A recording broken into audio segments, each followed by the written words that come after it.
അല്ല, B J P ഡൽഹിയിലെ ഇതുവരെയുള്ള തെരഞ്ഞെടുപ്പ് പ്രചരണത്തിനെ കുറിച്ചിട്ട് വരുന്ന റിപ്പോർട്ടുകൾ പറയണതെന്ന് പറഞ്ഞാൽ ബി ജെ പി വലിയ രീതിയിൽ ഒരു വലിയ റിസർജൻ്റ് ആയിട്ടുള്ള പാർട്ടി മെഷീനറി ആ നിലയിൽ വളരെ ആക്റ്റീവായിട്ട് ഉണ്ട്. അതിൽ 2-3 കാര്യങ്ങൾ അവർ വളരെ ഫോക്കസായിട്ട് ചെയ്യുന്നുണ്ട്. ഒന്ന്, വളരെ ഇതായിട്ട് ഡൽഹിയിലെ ഒറിജിനൽ നിവാസികൾ അവർ എന്ന് പറയുന്ന നിലയിലുള്ള ഒരു ക്യാമ്പയിൻ അവർ നടത്തിയിട്ടുണ്ട്. പ്രത്യേകിച്ച് അത് ടാർഗറ്റ് ചെയ്യുന്നത് ഡൽഹിയിലെ ഗുജ്ജർ എന്ന് പറയുന്ന കമ്മ്യൂണിറ്റിയെ പ്രത്യേകിച്ച് ടാർഗറ്റ് ചെയ്യുന്നു. അതുപോലെ തന്നെ ഡൽഹിയിലെ ജാട്ടുകൾ എന്ന് പറയുന്ന കമ്മ്യൂണിറ്റിയെ ടാർഗറ്റ് ചെയ്യുന്നു. അപ്പോൾ ഇവർ രണ്ടുപേരുമാണ് ഡൽഹിയിലെ ഒറിജിനൽ നിവാസികൾ. അവരുടെ താല്പര്യങ്ങളൊന്നും തന്നെ സംരക്ഷിക്കപ്പെടുന്നില്ല എന്നുള്ളൊരു നിലയിലേക്കുള്ള ഒരു പുതിയ തരത്തിലുള്ള എത്തിനോ നാഷണലിസം എന്നെല്ലാം പറയാൻ പറ്റുന്ന ഒരു സാധനം ബി ജെ പി കൊണ്ടുവരുന്നു. അതായത് നമ്മൾ ഈ ലോകം മൊത്തം കാണുന്ന ടൈപ്പ്, ഇപ്പോൾ ട്രംപിൻ്റെ ഒക്കെ ഒരു കാര്യം പറഞ്ഞാൽ അമേരിക്കക്കാരുടെയാണ് അതേ ഒരു സ്ട്രാറ്റജി. ഡൽഹി ഗുജറിൻ്റെയും ജാട്ടിൻ്റെയും ആണ്. ഇവിടെ ഈ മറ്റ് സംസ്ഥാനങ്ങളിൽ നിന്ന് വന്നിട്ടുള്ളവരോ അല്ലെങ്കിൽ കേന്ദ്ര സർക്കാർ ജീവനക്കാരോ അങ്ങനെയുള്ള ഒരു ലൈനിലുള്ള സംഭവമാണ്. അരവിന്ദ് കെജ്രിവാളിന് ആ നിലയിലുള്ള ഈ സോക്കാൾഡ് പ്രൊഫഷണൽ എലീറ്റ് ക്ലാസിൻ്റെ ഒരു റെപ്രസെൻറ്റേറ്റീവാക്കി മാറ്റുന്ന ഒരു നിലയിലുള്ള ഒരു ക്യാമ്പയിൻ നടത്തുന്നുണ്ട്. പിന്നെ അതുപോലെ അവർ ഫോക്കസ് ചെയ്തിട്ടുള്ളൊരു ഇതാണ് ഈ ഉത്തർപ്രദേശ്, പ്രത്യേകിച്ച് ഈസ്റ്റേൺ യു പിയിൽ നിന്നും ബീഹാറിൽ നിന്നും എല്ലാം വന്നിട്ടുള്ള വലിയ മൈഗ്രൻ്റ് കമ്മ്യൂണിറ്റി ഉണ്ട് ഡൽഹിയിൽ. ചില കണക്കുകൾ പറയുന്ന അവർ ഏതാണ്ട് ഡൽഹിയിലെ പകുതിയോളം അസംബ്ലി മണ്ഡലങ്ങളിൽ അവർ നിർണായകമായൊരു ശക്തിയാണ്.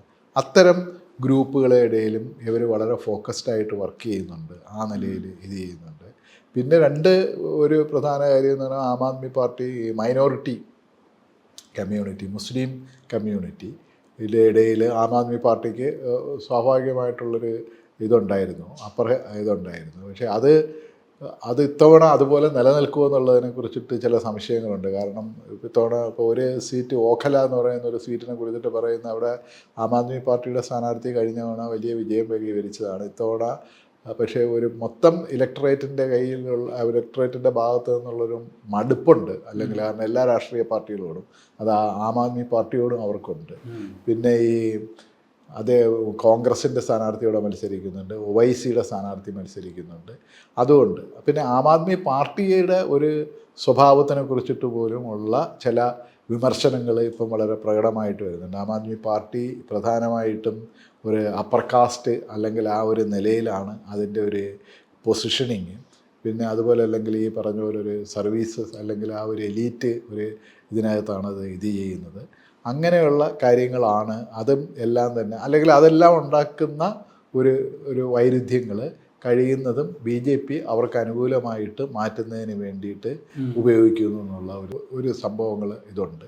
എന്നാൽ ഇതൊക്കെ ഉള്ളപ്പോൾ തന്നെ അരവിന്ദ് കെജ്രിവാൾ ഇപ്പം കുടിവെള്ളം, വൈദ്യുതി, പിന്നെ വിദ്യാഭ്യാസത്തിൻ്റെ മേഖലയിലെല്ലാം ഉണ്ടാക്കിയിട്ടുള്ള ഇത് ആ നിലയിലുള്ള ഒരു ഗ്രാസ് റൂട്ട് ലെവലിലുള്ള ഒരു പിന്തുണ ഒരുപക്ഷെ അദ്ദേഹത്തിന് വീണ്ടും കിട്ടാനുള്ള സാധ്യതയുണ്ട് എന്ന് പറയുന്ന വിലയിരുത്തലുകളും ഇതല്ല. ഏതായാലും ബി ജെ പിയെ സംബന്ധിച്ചിടത്തോളം അല്ലെങ്കിൽ ആം ആദ്മി പാർട്ടിയെ സംബന്ധിച്ചിടത്തോളം വളരെ ഇതായിട്ടുള്ള ഒരു സാധാരണ ഒരു 70 അംഗ അസംബ്ലി തെരഞ്ഞെടുപ്പോ അല്ലെങ്കിൽ 70 എത്രയാണെന്ന് പറഞ്ഞാൽ 70 കോൺസ്റ്റിറ്റ്യുവൻസി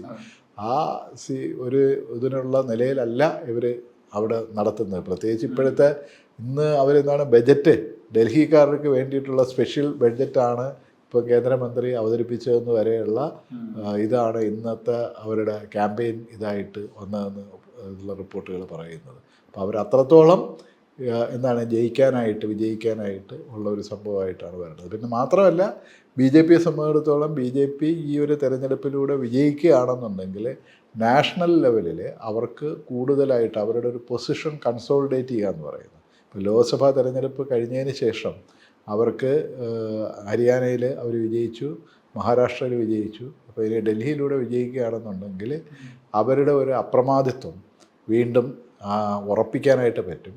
അവരുടെ ഘടകകക്ഷികൾ, ഇപ്പം കേന്ദ്ര ഭരണത്തിന് പിന്തുണ പ്രഖ്യാപിക്കുന്ന ഘടകകക്ഷികൾ കൂടുതൽ അവരുടെ കൂടെ തന്നെ നിൽക്കും. അല്ലെങ്കിൽ ഘടകകക്ഷികളുടെ ഭാഗത്തു നിന്ന് റിവോൾട്ട് ഉണ്ടാകും. നേരത്തെ ഹരി സൂചിപ്പിച്ചതുപോലെ ചന്ദ്രബാബു നായിഡു പറയുന്ന ഒരു സാധനം ഉണ്ടല്ലോ, ഹാഫ് എഞ്ചിനല്ല ഒരു ഡബിൾ എഞ്ചിനാണ് ഡൽഹിക്ക് ആവശ്യമെന്ന് പറയുന്ന ഒരു നിലയിലേക്കുള്ള ഒരു പൊസിഷനിലേക്ക് എത്തുക എന്നുള്ളതോടെ നടക്കാവുന്ന ഒരു സംഭവമാണ്.